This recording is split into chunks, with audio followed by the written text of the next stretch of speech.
Numa manhã do começo de 1890, Theo Van Gogh escreveu procurando ajuda. O irmão dele estava em Saint-Rémy em estado grave, e Theo buscava uma solução que não fosse o internamento definitivo.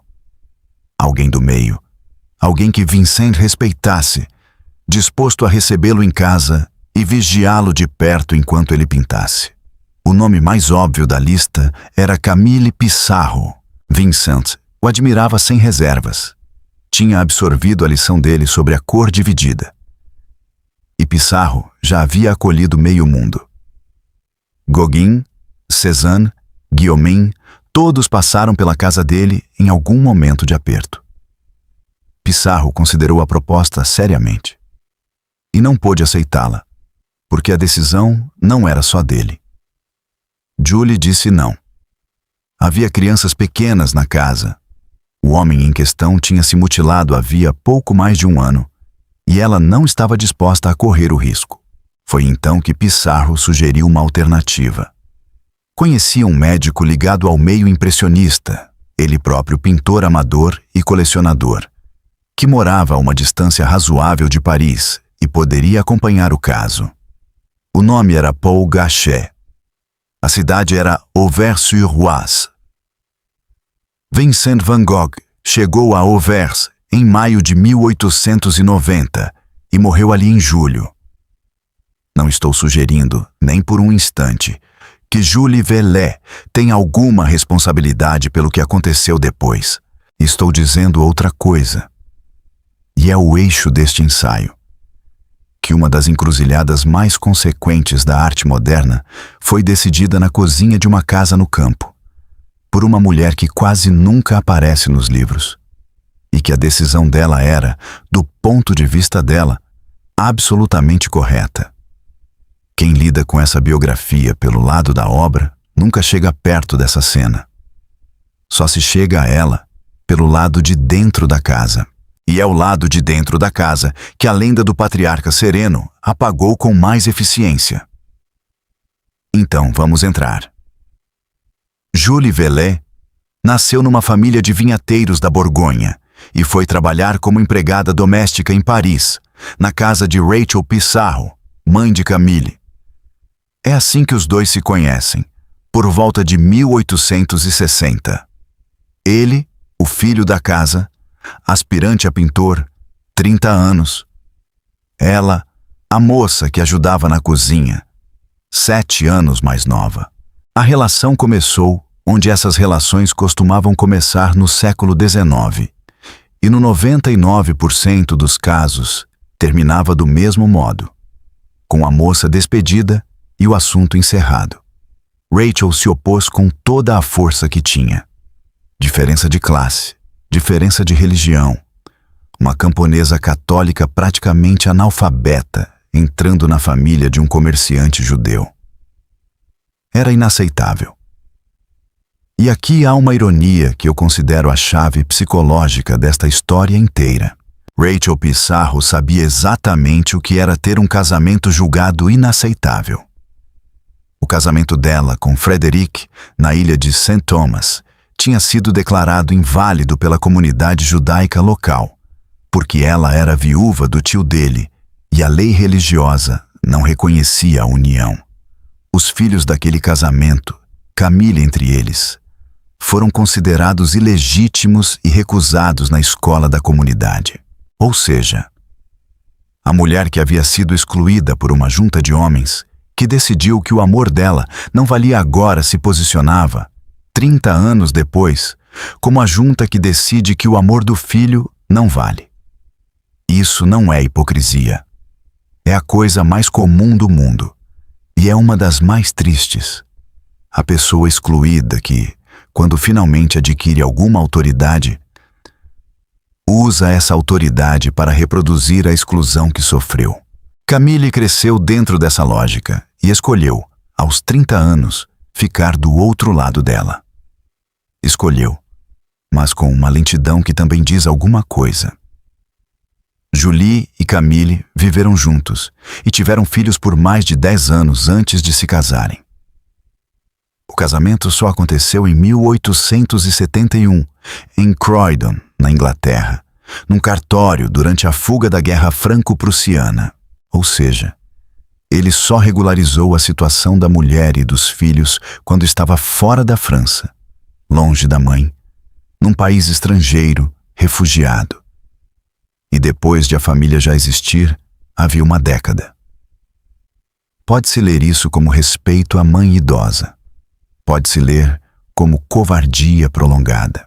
Eu tendo a achar que as duas leituras são verdadeiras ao mesmo tempo, e que essa simultaneidade é justamente o que caracteriza o homem. Agora, a parte material, que é a que muda tudo. A família se instalou definitivamente em Éragny-sur-Epte, em 1884, alugando. Só conseguiram comprar a casa em 1892, com dinheiro emprestado por Claude Monet. Registre a data.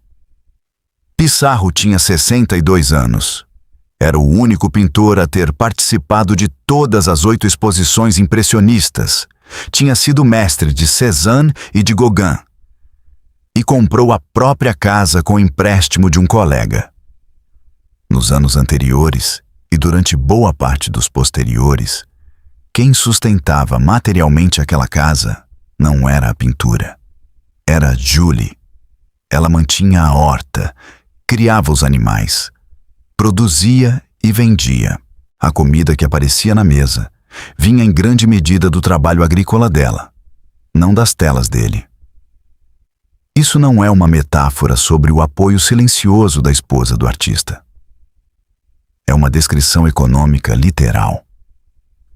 Durante décadas, o negócio da pintura foi financiado por uma pequena produção rural tocada pela mulher, e não o contrário. E isso significa que, quando Julie brigava com ele, e brigava constantemente com uma franqueza que a documentação preserva, ela não estava sendo uma esposa incompreensiva, atrapalhando o gênio. Ela estava sendo a sócia majoritária de um empreendimento deficitário, exigindo satisfações de um sócio que não entregava resultado havia 20 anos. Foram 8 filhos.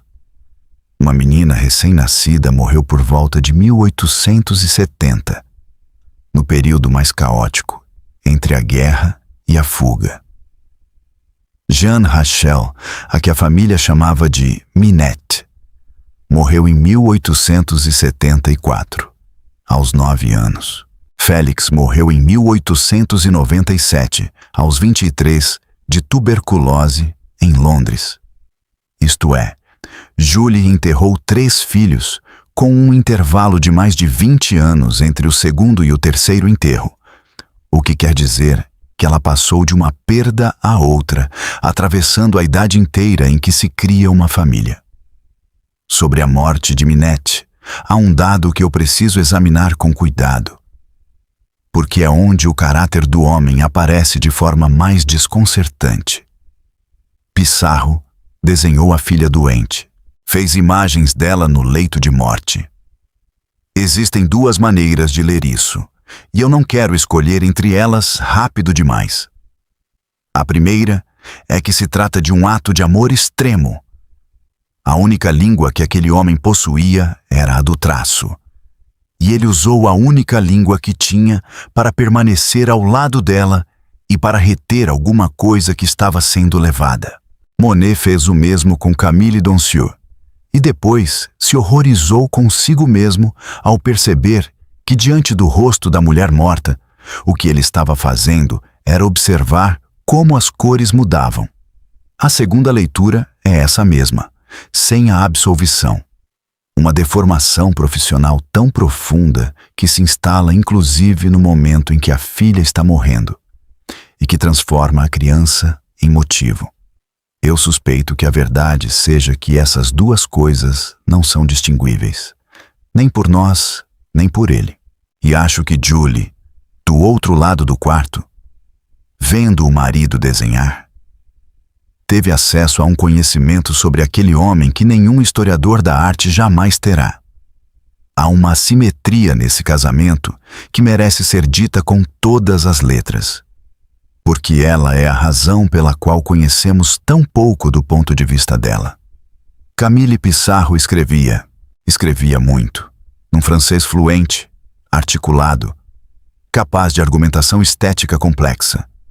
E as cartas dele ao filho Lucien formam um dos maiores conjuntos epistolares da história da arte moderna.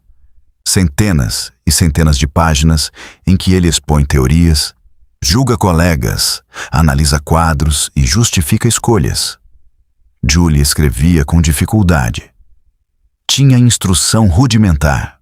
Não dispunha do idioma em que a discussão sobre o valor daquelas escolhas era conduzida. Ou seja, durante 40 anos, o casal discutiu se valia a pena sacrificar a segurança material da família em nome de uma obra. E apenas um dos dois tinha acesso ao vocabulário em que essa discussão se decide. Todo o registro escrito da história desse casamento está na caligrafia de quem tinha interesse em vencer o argumento. Quando os historiadores repetem que Julie era prática, ríspida, pouco compreensiva com a arte do marido, é bom lembrar de onde vem essa caracterização. Vem das cartas dele. Passo agora ao caráter, porque a imagem consolidada precisa ser desmontada em pelo menos 3 pontos. Primeiro, a doçura era real, mas era pública.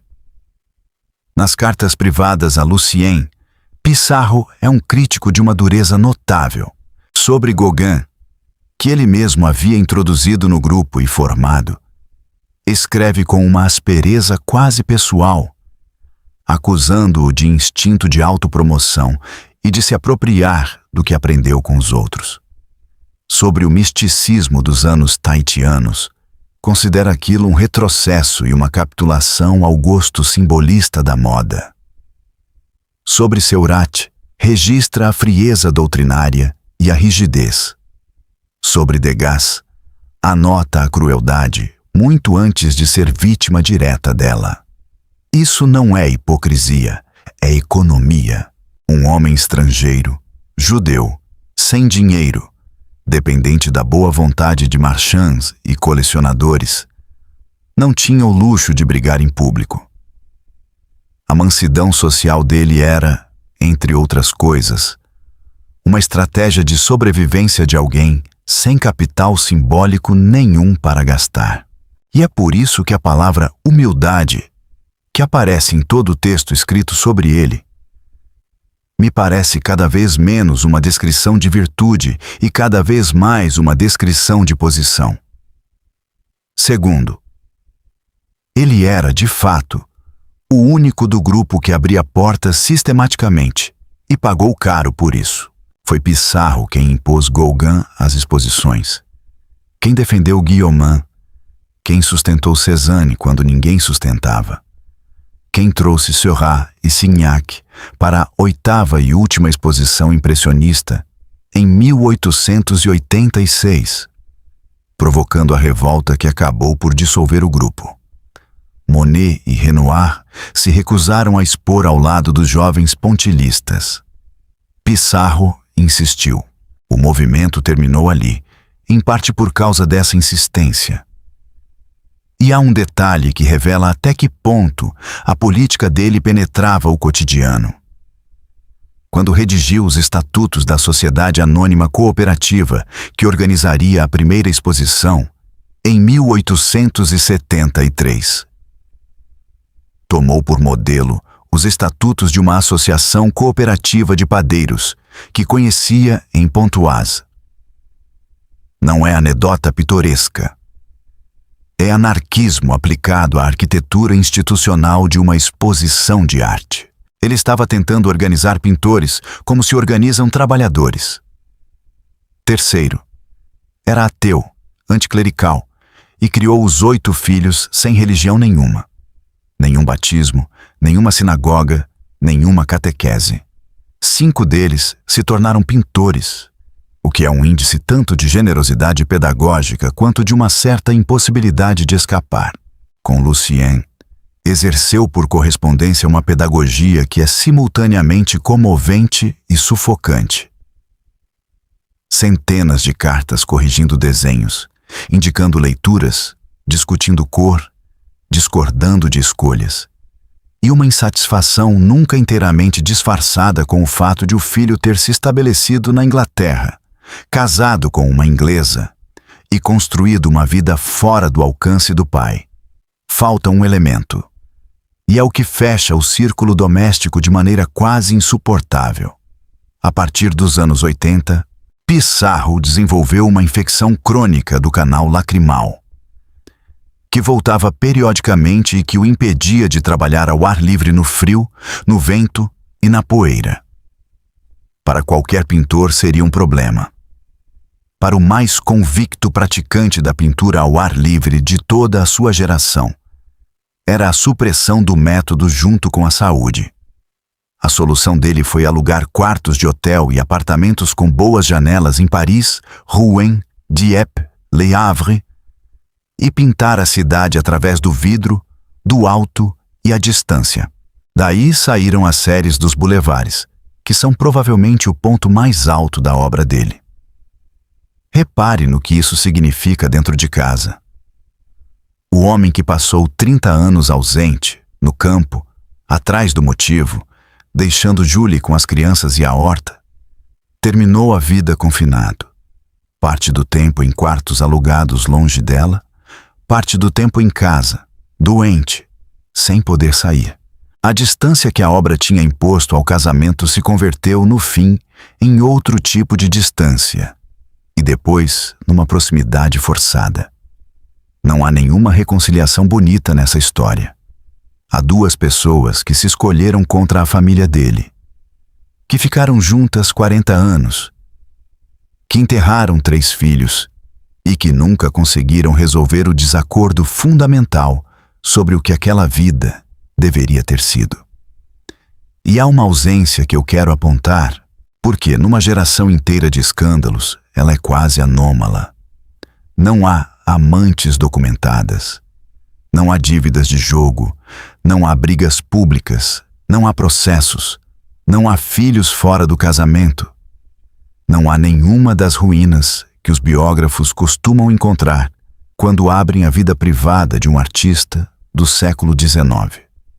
A única transgressão da vida de Camille Pissarro foi de classe. Casou-se com a empregada da mãe e manteve essa transgressão sem recuar por 4 décadas, o que nos devolve a cozinha de Eragny e a recusa. Porque quando Julie disse que não receberia Vincent van Gogh naquela casa, ela estava fazendo, mais uma vez, exatamente aquilo que fizera a vida inteira. Proteger materialmente uma família que o marido, por vocação e por convicção, não protegia. Era ela quem media o risco, quem contava as bocas, quem sabia quanto havia na despensa. Ele podia se dar ao luxo da generosidade porque alguém, atrás dele, estava permanentemente calculando o custo dela. E é precisamente essa divisão de tarefas que produz a lenda. O marido generoso e manso, a esposa dura e prática. A mansidão de um sempre custa alguma coisa a alguém.